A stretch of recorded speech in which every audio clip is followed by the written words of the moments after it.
సంసార సాగరంలో జయించినటువంటి మీకు ఎంతో నేర్పుగా ఓర్పుగా ఓదార్పుగా ఉన్నటువంటి ఒక తల్లిగా, ఆలిగా, అక్కగా, చెల్లిగా ఆత్మీయతని అనురాగాన్ని పంచేటటువంటి మీరు మహిళా సోదరీమణులారా, మీ అందరికీ నా యొక్క శతకోటి వందనాలని చెప్పి ఈ సందర్భంగా తెలియజేస్తున్నాను. ఈరోజు మనం మహిళా దినోత్సవం జరుపుకునేటటువంటి స్థాయికి ఎలా వచ్చాం? 30 సంవత్సరాల క్రితం ఆంధ్రప్రదేశ్ రాష్ట్రంలో మహిళలు ఇంటి నుంచి బయటికి రావాలంటే భయం, బిడియం, సిగ్గు, ఎవరేమనుకుంటారో అనేటటువంటి భావన. ఈనాడు అవన్నీ పక్కన పెట్టి ఈరోజు ఈ శ్రీకాకుళంలో నిర్వహిస్తున్నటువంటి ఈ కళ్యాణ మండపానికి మీరు వచ్చారంటే ఆనాడు నారా చంద్రబాబు నాయుడు గారు వేసినటువంటి మొదటి అడుగు ఈరోజు ఇక్కడికి ఈ కళ్యాణ మండపానికి మిమ్మల్ని తీసుకొచ్చిందని చెప్పి ఈ సందర్భంగా తెలియజేస్తున్నాను. ఆనాడు భారతదేశంలోనే పొదుపు ఉద్యమాన్ని ప్రారంభించి రూపాయితో ప్రారంభించినటువంటి మన శ్రీకాకుళం జిల్లాలో ఈ ఉద్యమం మీరు ఏ స్థాయికి తీసుకుని వెళ్ళారంటే ఈరోజు మన శ్రీకాకుళం జిల్లాలో ఈ పొదుపు ఉద్యమం 700 కోట్ల రూపాయల స్థాయికి తీసుకెళ్లినటువంటి ఘనత ఈనాడు మన మహిళా సోదరీమణులది, డోక్రా గ్రూప్లో ఉన్నటువంటి ప్రతి ఒక్క మహిళది. మీరు అనుకోవచ్చు, నేను పొదుపు చేసింది రూపాయి, ఒకరు పొదుపు చేస్తే ₹1.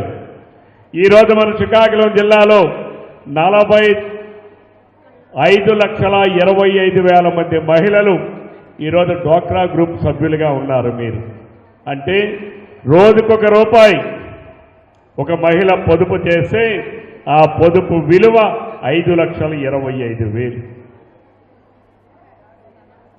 అంటే ఈరోజు అంతర్జాతీయ మహిళా దినోత్సవం జరుపుకోవడానికి ముఖ్య కారణం మహిళల విజయాల కోసం మాట్లాడడం, మహిళల రక్షణ కోసం మాట్లాడడం, మహిళల హక్కుల కోసం మాట్లాడడం, మహిళల అభ్యున్నతి కోసం మాట్లాడడం, మహిళా సాధికారతను ఎలా సాధించాలో నేర్చుకోవడం. ఇది ఈరోజు ఈ మహిళా దినోత్సవం మార్చి 8 ప్రత్యేకమైనటువంటి రోజు అని చెప్పి ఈ సందర్భంగా తెలియజేస్తున్నాను. మహిళా సాధికారతని చెప్పి వేదిక మీద చాలామంది మాట్లాడారు. ఆనాడు నందమూరి తారక రామారావు గారు తెలుగుదేశం పార్టీని స్థాపించి ఉండకపోతే మన ఆంధ్రప్రదేశ్ రాష్ట్రంలో మహిళలు ఇంకా వంటింటికే పరిమితమై ఉండేవాళ్ళేమో అనే భావన. నందమూరి తారక రామారావు గారు పార్టీ పెట్టిన తర్వాత రాజకీయాల్లో మహిళలకి రిజర్వేషన్లు ఉండాలని మొట్టమొదటిగా 1985లో జరిగినటువంటి స్థానిక సంస్థల ఎన్నికల్లో మండలాధ్యక్షులుగా, గ్రామ పంచాయతీ సర్పంచులుగా, జిల్లా పరిషత్ చైర్మన్గా 1985లో 9% రిజర్వేషన్లు, రాజకీయ రిజర్వేషన్లు కల్పించినటువంటి మహానుభావుడు నందమూరి తారక రామారావు గారు అని చెప్పి ఈ సందర్భంగా మీ అందరికీ గుర్తు చేస్తా ఉన్నా. ఎందుకంటే తెలుగుదేశం పార్టీ పుట్టి 43 సంవత్సరాలు. ఈరోజు ఇక్కడ ఉన్న చాలామంది ఎన్టీ రామారావు గారి కోసం విన్నవాళ్ళే కానీ ఆయన పరిపాలన చూసిన వాళ్ళు చాలామంది లేరు. ఆ తర్వాత వచ్చినటువంటి చంద్రబాబు నాయుడు గారు 9% కాదు, మహిళలలో ఈరోజు జనాభాలో సగభాగం ఉన్నటువంటి మహిళలకి రాజకీయ రిజర్వేషన్లు పెంచాలని 33.3% ఈరోజు జిల్లా పరిషత్ చైర్మన్లుగా, మండలాధ్యక్షులుగా, గౌరవ సర్పంచులుగా, ఎంపీటీసీ సభ్యులుగా, వార్డు మెంబర్లుగా, జడ్పీటీసీ సభ్యులుగా ఈరోజు 33.3% రిజర్వేషన్లు కల్పించింది తెలుగుదేశం పార్టీ, నారా చంద్రబాబు నాయుడు గారు అని చెప్పి ఈ సందర్భంగా తెలియజేస్తా ఉన్నాను. అంతేకాదు, మహిళలకి ఆనాటి వరకు ఉద్యోగాల్లో రిజర్వేషన్లు లేవు. ఏనాడైతే చంద్రబాబు నాయుడు గారు మహిళలకి రిజర్వేషన్లు పెట్టారో అప్పటి నుంచే మహిళల్ని ఆడపిల్లల్ని చదివించాలి, మా బిడ్డలను కూడా ఉద్యోగస్తులు చేయాలనే లక్ష్యాన్ని ఈరోజు ఎంతోమంది తల్లిదండ్రులు పెంచుకున్నారనంటే దానికి కారణం ఆద్యుడు నారా చంద్రబాబు నాయుడు గారు. బస్ కండక్టర్లుగా, బస్సు డ్రైవర్లుగా ఈరోజు పోలీస్ డిపార్ట్మెంట్లోనే మన కళ్ళ ముందు వచ్చి ఆడబిడ్డ మాట్లాడింది. ఈరోజు ఆ ఆడబిడ్డ మాట్లాడడానికి అవకాశం కల్పించింది ఆనాడు చంద్రబాబు నాయుడు గారు. పోలీసుల్లో కూడా మహిళల్ని 33.3% రిజర్వేషన్లు కల్పించాలని ఆయన ఆలోచనే ఈరోజు మన ముందుకొచ్చి ఒక పోలీసు మహిళ ఈరోజు మన ముందు మాట్లాడగలిగే స్థాయికి తీసుకొచ్చింది నారా చంద్రబాబు నాయుడు గారు ఒక్క ఆలోచన. ఈరోజు తెలుగుదేశం ప్రభుత్వం తాలూకా ముఖ్య విధానం మహిళా సాధికారత కోసం మాట్లాడుతున్నాం. ఒకప్పుడు చంద్రబాబు నాయుడు గారు ప్రతి ఒక్క ఇంటిలో కంప్యూటర్స్ నేర్చుకున్నవాడు ఉండాలి, చదువుకున్నవాడు ఉండాలి, ఐటీ ఉద్యోగస్తుడు ఉండాలని ఆ రోజు మాట్లాడితే ఈరోజు ప్రతి ఒక్క ఇంటిలో కూడా ఒక ఎంటర్‌ప్రెన్యూర్ ఉండాలి, అంటే ఒక పారిశ్రామికవేత్త తయారు కావాలనేది ఈనాటి లక్ష్యం. అప్పుడే నిజమైనటువంటి మహిళా సాధికారత ఏర్పడతా ఉంది. ఈరోజు మనం అనేక కార్యక్రమాలు చేస్తున్నాం. ఈరోజు తెలుగుదేశం అధికారంలోకి వచ్చిన తర్వాత, కూటమి ప్రభుత్వం అధికారంలోకి వచ్చిన తర్వాత ఈరోజు నారా చంద్రబాబు నాయుడు గారు, గౌరవ శ్రీ ఉప ముఖ్యమంత్రి పవన్ కళ్యాణ్ గారు మహిళలకి మనం అండగా ఉండాలని ఆనాడు వృద్ధులకి, మహిళలకి వితంతు పింఛన్లు ప్రవేశపెట్టింది తెలుగుదేశం పార్టీ నందమూరి తారక రామారావు గారు. అయితే ఒంటరి మహిళలకు కూడా ఆదుకోవాలి ప్రభుత్వం అని చెప్పి ఒంటరి మహిళలకి పింఛను పెట్టింది నారా చంద్రబాబు నాయుడు గారు, తెలుగుదేశం పార్టీ. ఈరోజు ఎంతోమంది ఒంటరి మహిళలకి అండగా నిలబడినటువంటిది ఒక చంద్రబాబు నాయుడు గారు ఒక ఆలోచన.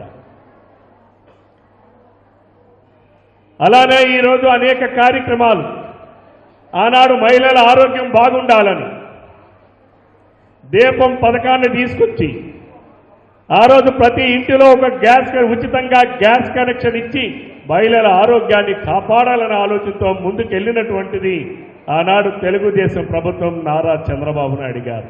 ఈనాడు ఒక అడుగు ముందుకేసి మహిళల ఆర్థిక స్వావలంబనకులో తెలుగుదేశం ప్రభుత్వం, కూటమి ప్రభుత్వం, జనసేన ప్రభుత్వం భాగస్వాములు కావాలని ఈనాడు ప్రతి ఇంటికి ఉచితంగా గ్యాస్ కనెక్షన్ ఇచ్చే, గ్యాస్ సరఫరా చేసే కార్యక్రమాన్ని ఈరోజు అవలంబిస్తూ ఉన్నాం. అలానే రాబోయే ఉగాది నుంచి ఉచిత బస్సు ప్రయాణం. ఈరోజు మీరు ఇక్కడికి రావాలంటే ఆటోలో వచ్చారు, అవునా? ఏమ్మా, ఎలా వచ్చారు? బస్సుల్లో, ఆటోల్లో డబ్బులు కట్టుకొని వచ్చారు. రేపు రాబోయే 2026 మార్చి 8వ తారీఖు నాడు మీరందరూ చంద్రబాబు నాయుడు గారు ఇచ్చేటటువంటి ఉచిత బస్సు ప్రయాణంలో రేపు మీరందరూ 2026 మార్చి 8 అంటే రేపు మేము ప్రారంభించేది రేపు ఉగాది నుంచి, రేపు ఈ నెల 30వ తారీఖు నుంచి ఈ రాష్ట్రంలో మహిళలకు ఉచిత బస్సు ప్రయాణం ప్రారంభించబోతా ఉన్నారు ముఖ్యమంత్రి గారు. అంటే ఆర్థిక స్వావలంబన కలిగించాలి, మహిళలు కూడా సమానంగా పురుషులతో సమానంగా ఉండాలి అనేటటువంటి ఆలోచన విధానం. ఒకప్పుడు ఆడబిడ్డలు పుడితే చాలామంది ఇళ్లల్లో ఇబ్బందులు వచ్చేవి. నా కోడలు ఆడపిల్ల కన్నదని అత్తగారేమో ముఖం చిట్లించేది, అవునా కాదా? ఏమ్మా, చిట్లించారా లేదా?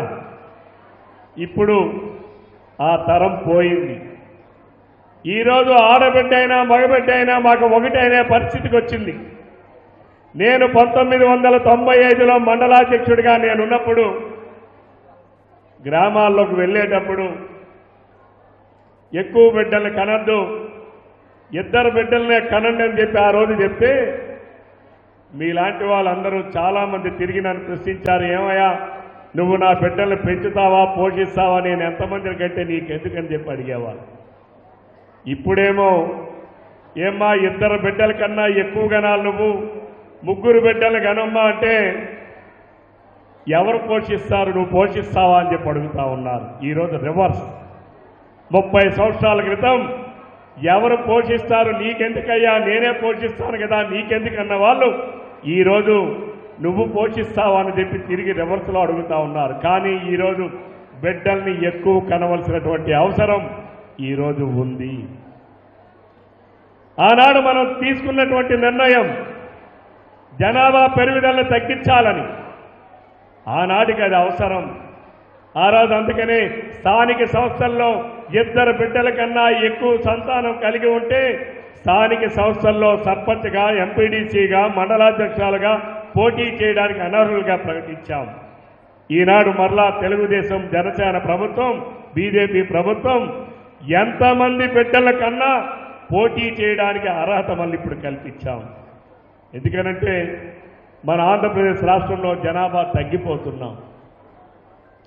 రేపు 2033 అంటే రాబోయే ఒక 6-7 సంవత్సరాల్లో మన ఆంధ్రప్రదేశ్ జనాభా ఇప్పుడున్న జనాభా కన్నా తగ్గిపోయే పరిస్థితి వస్తూ ఉంది. డిటరేషన్, పెరుగుదల మరి లేదు, తగ్గుదల ప్రారంభం కాబోతా ఉంది 2033 సంవత్సరం నుంచి. అందుకనే ఈనాటి నుంచి మళ్ళీ మనం ఎక్కువ మంది బిడ్డల్ని కనాలి. ఈరోజు కొన్ని సైంటిఫిక్ లెక్కల ప్రకారం చూస్తే అది ఆడబిడ్డ అయినా మగబిడ్డ అయినా ఏ బిడ్డలైనా పర్వాలేదు, కానీ బిడ్డలు మాత్రం ఎక్కువ మందిని కనాలి.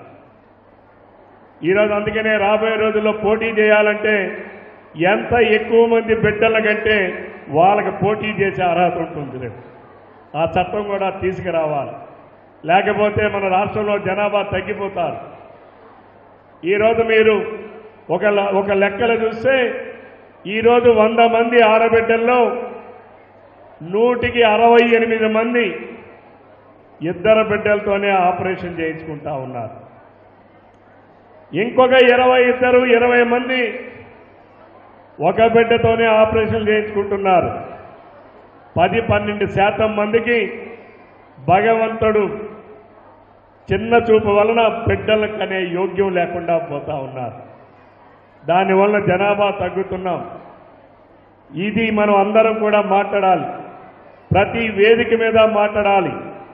ఈరోజు మనం భారతదేశంలో జనాభా పెరుగుతున్నారు, కానీ మన ఆంధ్రప్రదేశ్ రాష్ట్రంలో జనాభా తగ్గుదల కాబోతా ఉంది. దానిని మనం సరిచేయాల్సినటువంటి అవసరం ఉంది. ప్రతి వేదిక మీద ప్రతి ఒక్కరూ మాట్లాడాలి. ఒకనాడు ఎయిడ్స్ కోసం మాట్లాడాలంటే సిగ్గుపడేవాళ్ళం, బిడియం పడేవాళ్ళం. ఆ రోజు మనం మాట్లాడడం మొదలుపెట్టిన తర్వాతే ఈనాడు ఎయిడ్స్ మహమ్మారిని మనం పారద్రోలు కలిశాం. అలానే ఈనాడు జనాభా పెరుగుదల కోసం ప్రతి ఒక్కరూ ప్రతి ఒక్క వేదిక మీద మాట్లాడవలసినటువంటి అవసరం ఉంది. ఈరోజు ఈ మహిళా దినోత్సవం రోజున మహిళల సమక్షంలో ఈ విషయాల్ని ప్రజల్లోకి తీసుకుని వెళ్ళాలని ఈనాడు మీ అందరి ముందు ప్రస్తావించాను.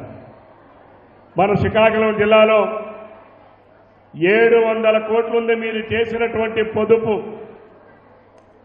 నేను అడుగుతా ఉన్నా కలెక్టర్ గారికి కూడా ఒక ఆలోచన చెయ్యాలి. నేను ఒకనాడు గతంలో ఎమ్మెల్యేగా ఉన్నప్పుడు మా జిల్లా ముఖ్యమంత్రి గారికి ఆ రోజు అడిగాను, నా ఆమదాలవలస నియోజకవర్గంలో మహిళలు చేసిన పొదుపు 59 కోట్లుంది, నా షుగర్ ఫ్యాక్టరీ నాకు ఇచ్చేయండి, నేను ఆ పొదుపు డబ్బులతో వాళ్ళందరినీ షేర్ హోల్డర్స్గా పెట్టి నడిపించుకుంటానంటే ఆ రోజు ముఖ్యమంత్రి గారు ఆలోచిద్దాం అనుకున్నాం. ఈరోజు నబార్డుకి మనం వెళ్తే 4 టైమ్స్ మనకి లోన్ ఇచ్చే పరిస్థితి ఉంది.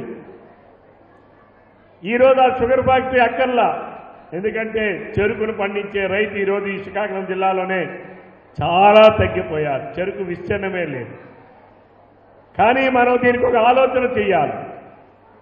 దాన్ని మనం ఎలా వినియోగించాలి, దానిని ఏ రకంగా మహిళా అభ్యున్నతి కోసం, మహిళా సాధికారత కోసం, ఎంటర్‌ప్రెన్యూర్‌షిప్ వాళ్ళలో పెంపొందించడం కోసం ఏ రకంగా దాన్ని వినియోగించాలో మన జిల్లా కలెక్టర్ గారి ఆధ్వర్యంలో అధికారులు కూడా ఆలోచించాలి.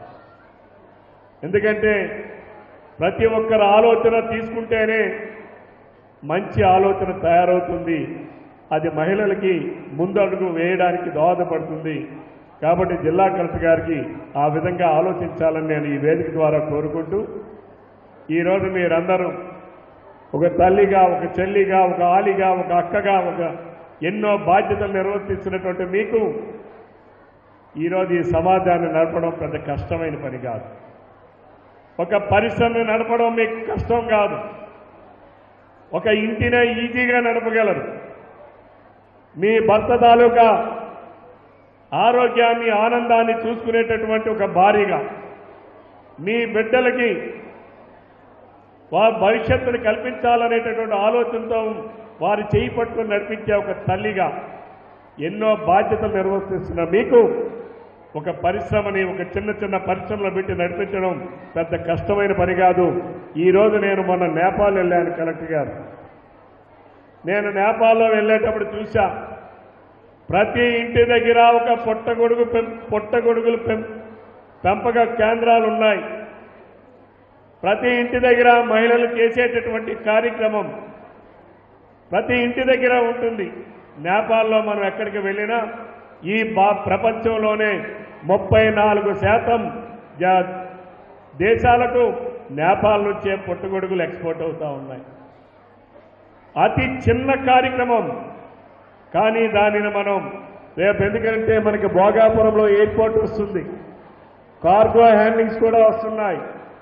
ఈరోజు ఏదైతే వ్యవసాయ ఉత్పత్తులు మనం పండిస్తామో వాటిని రేపు ఎక్స్పోర్ట్ చేయడానికి కూడా ఇక్కడ అవకాశాలు పెరుగుతున్నాయి.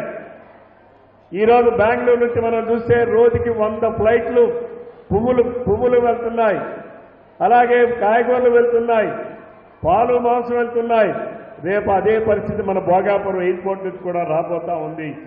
దానికి మన ప్రాంతంలో ఉన్నటువంటి మహిళలు, డ్వాక్రా గ్రూపుల్లో ఉన్నటువంటి మహిళా సభ్యులారా, మీ అందరికీ ఒకటే నా విజ్ఞప్తి.